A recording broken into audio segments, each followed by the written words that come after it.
riding the subway with Forrest, we compared our leg length, and I'm 5'8", and I have the same length legs as Forrest, who is 6'5". They actually did that on the subway heading up to York on Friday, which, by the way, was just a fun night. It was great. So thanks again to York United, CPL football. Listen, kids, it's a fun night out, a fun afternoon out. Check it out. Good quality football. We saw York Cavalry, and we met tons of great people. It was just a really fun evening. You know, we don't get together outside the virtual world too often, the six of us. So when we do, we have a good time, and we had a good time, and we turned out some content as well. So that was great. I enjoyed it. Jimmy, how do you feel going back to York these days? Is that just in the past? You're done. You've moved on, or does it kind of conjure some emotions deep in the cockles of your recesses of your heart and brain? No, it doesn't bother me. It's football, but I like the new owners too. So they're good people, and I like what they're doing with the club, and I like the direction that it's going. So I think that makes it better. If that other nugget was still there, then it would piss me off. But it's a brand new club now, isn't it? Yeah, I like these guys. They're good people, and it was nice to see people from the league as well at the stadium. It was, yeah. I mean, listen, we spoke to Costa, Smeniotis, of course. We have Ricardo Pascal, the owner and GM on our content. Ben, the coach of York. Now you and Craig spoke to, which was great. Dubs. He tried to meg me. Did you see that? I didn't see that. No.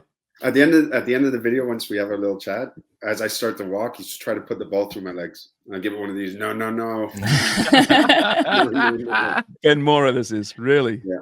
As I was leaving the York United with Craig, I was talking about Jimmy and Dubs and their keepy uppies. Is that what you call it? Keepy uppies? Keepy uppy. And I was very impressed by both of you. And then Jimmy was messing around in the south end zone where we were, and he was dribbling and putting the ball in some garbage cans that people were doing. Man, that skill level you guys are out of this world. Like, I just kind of go, oh my God. They're just, because I tried it and I was like, the ball was going everywhere. And it's incredible. You guys are like, you were professionals and you can see it still. And then Craig kind of bashed you a bit. Jimmy goes, he must be working on it. He's probably working on it with his kids. The video that we sent, I'm not sure we posted it of the keepy ups, and Craig was commentating and he was talking about Jimmy clearly having no underwear. It was so funny. I think we did. Look at that. We did. No way he's wearing in his anything. tight pants. You sounded like David Attenborough there. Sorry. Jimmy out in the wild. In his trousers. In the wilds of York, near Vaughan, Ontario. Yeah. Here's Jimmy without underwear. Keeping the ball up. I can see his bell end. God. He was messing around in the South End before he was actually in the South End. Mm-hmm. But keepy ups, I mean, don't you think if you just practice long enough, anyone could do keepy ups? Do you think that's probably the case? Mm-hmm. Yeah, most people, right? Yeah, Wong, we gave you a ball and said, okay, you got not now though. This time next week. No. I've noticed in a room and say you got 12 hours. You keep it up 10 times. Oh, he can keep it up. That's not the problem. He's a man in his 50s now. I'm not so sure. 10 minutes. No, gotta go louder. Oh, here it is. Amazing. Okay. Dubs. She's got a ripped jeans already. Taking on Jimmy, who's got clearly no underwear on. Header. God damn it. Look at, you can totally tell you got no underwear on. And they're tight. Extra small boys. There you go. No, I would love to say that I could do it. Maybe when you're starting as a 10-year-old, 15, like even at that age, you might be able to do it. No, that's not true. Are you kidding me? At our age, I'm so uncoordinated now. I can't do things that I used to be able to do. And it's crazy. If you did it not wearing your Blundstones, I'm sure you'd be able to do it. Yeah, exactly. I had sneakers on the other day. Oh, well. I had sneakers. I think you can Doc learn. Martens I think off. learn No, I have no touch. That's what I'm saying. None. No, I don't That's believe you. No, I think even at not our just age, in- and you're right, we're not as coordinated as we once were, no doubt. But I think just given the time and dedication to that, you could figure it out. And not just knees. When you see people just using the knees, it's like, no, that's bullshit. You got to use the feet, right? Don't you think? It's got to be the feet. Okay, throw a couple of knees in there, but generally speaking, it's got to be the feet Yeah. And both feet. and both feet. Yes, Oh God. yes. But yeah, when you actually do hang out with ex-professionals or professionals and just see the comfort level they have with a ball at their feet, it's like, fuck, I was never gonna become anything as an athlete. God damn it, it's just natural. But yeah, we're talking, Craig, about how much fun that was on Friday. We'd love to make Yeah. the rounds, by the way, around all the Canadian Premier League teams. We would love Mhm. that, and maybe when we get a sponsor, we'll do that one day. With That it would with a be just- Z, the sponsors with a Z. Yes. We also Zealous. we want to thank the Claudio and our Voyager friends who for the birthday of Craig and Amy. Right. Amy, if you're watching on YouTube, behind her, she has the Voyager scarf, and so one each for Craig and Amy. And amazing! Thank you so much for thinking of. Well, I'm saying thank you from them, but yeah, for coming down and meeting us. It was so nice to meet a lot of you guys and see your faces again. It was great But to have you out. Claudio drove to Coburg, right? Oh my God, I didn't know that. Yes. So it wasn't only like the gesture just to think about gifting me and Kreger with the latest Voyager scarf for our birthdays, but it was the fact that he had to drive to Coburg and back and then come to the York United game to meet us. Tremendous. Brilliant. They're good Yep. people. Simple as Mhm. that, right? You know, all the crap Canadian soccer gets. The vast majority of people involved in Canadian football are just solid people, and we love to meet them, and we want to keep meeting them, more and more of them. So thank you to York, to CPL, to the Voyagers, to everyone we met on Friday. That was tons of fun, and we'll do it again really soon. You know, the CPL is obviously it's a growing league, right? But us just like the World Cup's in 2026. How important is that, Craig, going to be for the success of the CPL specifically, to get this upswell of support and hype behind the game, because they do need more eyeballs and more people that are aware of that league. Will the World Cup drive that? I would like to think that the World Cup would make a difference, but it's just changing the football culture in Canada and getting sort of familiar with that kind of environment, because it's such a great night out. Like, great weather, great company, good fans, lots going on, ice cream truck. What else do you want? Good football, and it was good football as well. It's Oh, Calgary the playing. They're yeah, the fantastic. football. York's The fantastic this year. football. I got to tell you, the games that I've done and the games that I've watched are an awful lot of fun. Like, it really is a fun league to watch. I'm not just trying to pump their tires either. I really enjoy watching the CPL games. It's going to be a case of a rising tide, right, Dubs? I would hope that as the World Cup gets closer and closer and people start to realize it's coming, you know, the whole game is going to be elevated, and then it's maintaining that post-World Cup. That's going to be the challenge, obviously. But I think it can be a threshold moment for the CPL, I would think. I would hope. Yeah, but we can't wait until we're hosting or co-hosting the World Cup in order to put something into place. We have to start building. I think the building blocks are in place, but I think us showing up, and I'm not saying that we're the catalyst for all of this, but showing up at that York United match. I'll say we are. Yeah, we seeing- are. We're the you know, catalyst. Seeing Tommy, that was the first time I met Tommy in person. Yeah, me Wielden too, Jr., actually. right? In person, yeah. But met him and went in for the handshake, pulled me in for a hug, and just a lovely guy. Like, that's the nature of him and his personality. But he felt like he knew me and likewise. And I think that's what we need to start building. And like, in a world where we're increasingly online and we're remote and we're kind of disconnected, there still is that connection that's there. But doing what we did in person is what it's all about. So it's like connecting with all of the stakeholders of the game, but like building those really intimate relationships that we can do with the CPL, with CSB to a certain degree. And you're seeing Kevin Blue starting to do that, like planting that seed and building to the players and the CBA, and then hopefully CSB and Canada Soccer, and getting the media and broadcast rights and the sponsorship, all of that on board. And then you drive the commercial sector, but it's the fans and the people that you want to connect with. And I think CPL is doing that to a certain degree. I think they can do more. Northern Super League's coming. They're going to do that as well. And then you get this groundswell of support from all the parties involved. And it's from our little group here, but to everybody across the country. But you have to start doing it now, because we were talking about our own sponsorship and like needing people to come on board to help us drive what we want to accomplish, what we want to set out to do. And I think people are going to wake up come January 2025 and be like, holy shit, this thing is coming. Like, we need to get aboard, like hitch our wagon to this group, to these people with their ideas, and we need to kind of fuel that.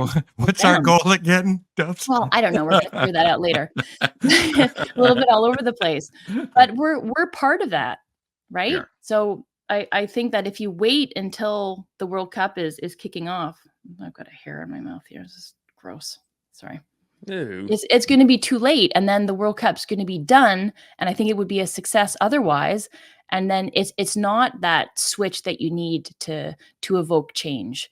It's just sort of a moment, and then it's gone. So what Diana keeps saying, and Christina Litz is the president of NSL, that it's not a moment, it's a movement, and that's collectively what we need to make this sport and, you know, co-hosting 2026 so that it's impactful, and then it's going to be seen as this tipping point for Canada finally becoming a soccer nation, because I really don't think that we're there yet. My fear is, though, that a lot of players will be waking up on January 2026 and saying, oh, it's 6 months away. Shit, that's the fear, right? Rather than 2025 is when it should happen. You know, we make inroads, we move forward, but then there are times to take steps back, like Dubs' Frank Steering interview. Just alienates us as a brand from the football world by going all xenophobic on his ass. I'm just joking, Dubs. So if you haven't seen it, we had Dubs interviewed Frank Steering of York. He was injured, and it's a great interview actually. But at one point, Dubs just made reference to the fact that he's Dutch, and does he prefer to wear clogs or what is it, slides? Adidas slides. Yeah, Adidas slides. And they didn't hear it at first. It took him a while to get the joke. Then he got it, but it bothered Dubs for the next it's still bothering her. She thinks she went too far. Wasn't it best work? It didn't go to Dubs. It was quite funny. It was amusing, but it's so easy to bug you. I was just thinking, did it bother her or bugger her? Because those are two really crazy different things. Very different. Well, a buggery can be quite bothersome as well. Well, yes. It's on the far spectrum of it all, of being bothered. This is really bothering me back there. Clogged her up. Oh, Jimmy, well done. There you go. No, it was quite funny. I thought it was good. And he found the funny side as well. So don't worry, Dabs. Get over it. No, but yeah, fun. So yeah, we'll do that again. I really hope to do it again. And then, like I said, the World Cup's not that far off, people. So jump aboard and get behind Canadian football, because it's a big week for Canadian football with the Canadian Championship final on Wednesday. In fact, start with that, right?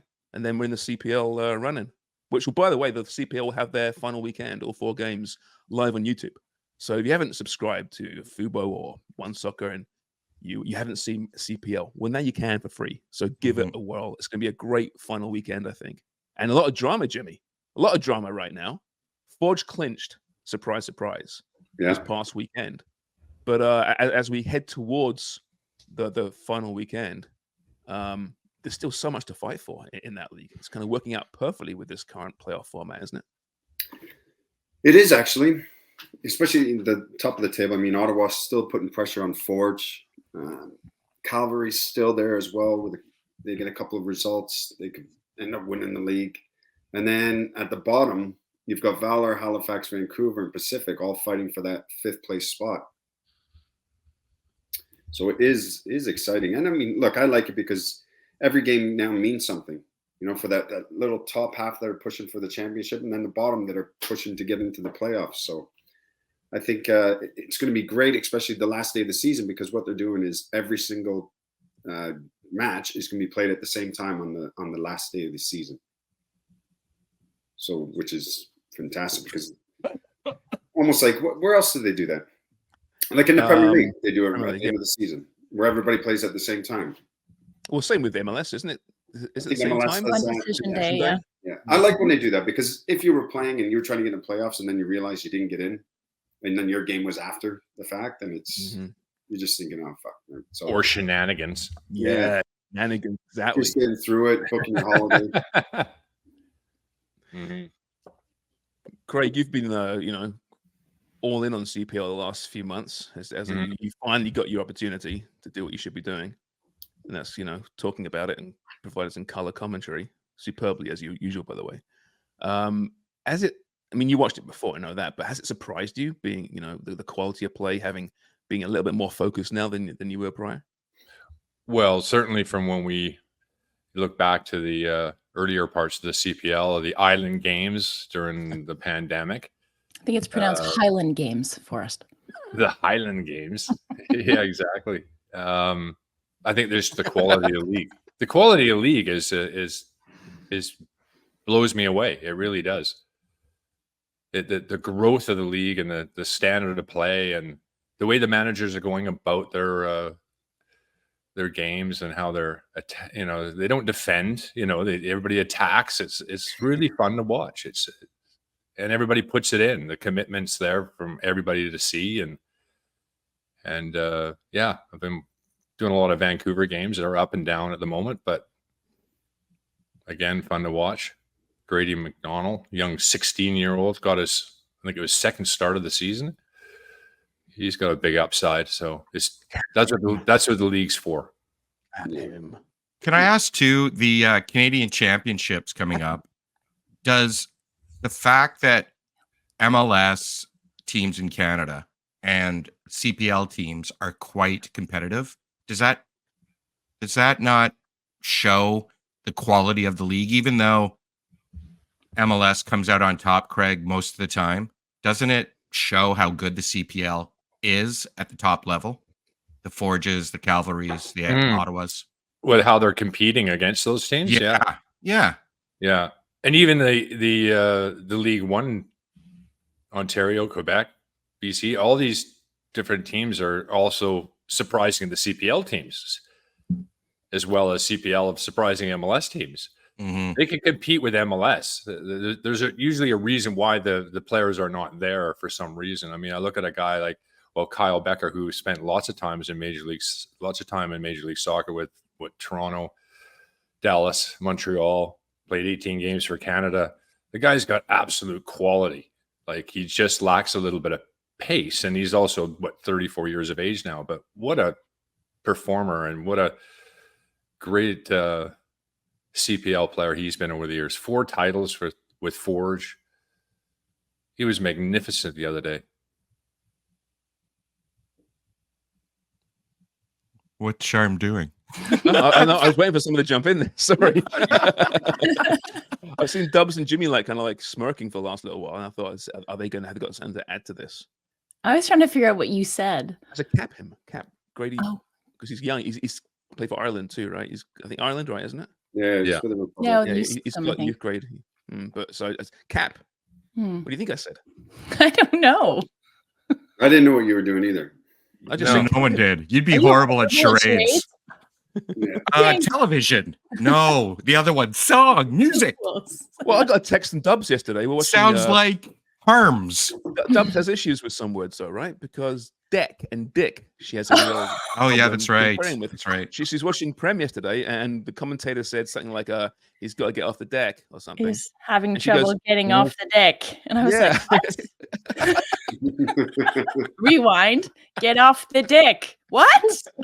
To the point where she actually sent the message to us saying, what is he saying? Is he really saying dick? Like, no, he's not saying dick. In my defense, I was chopping vegetables and the game was on in the background. I don't know if I would have had the same reaction had I been fully invested in the game, but I listened to it a fair amount of times. I should have known. But did you guys see that? Because we were at that game, and then a couple things, because Wonga, you just said Harms. There's actually a player, is it for Cavalry or was it for York, who is Harms?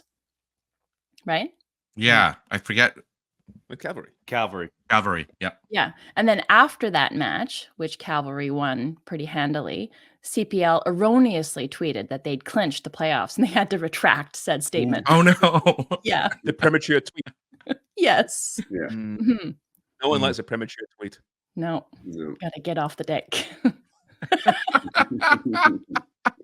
Deck. I like that you Deck. wove that together. That story. I am weaving there. That's right.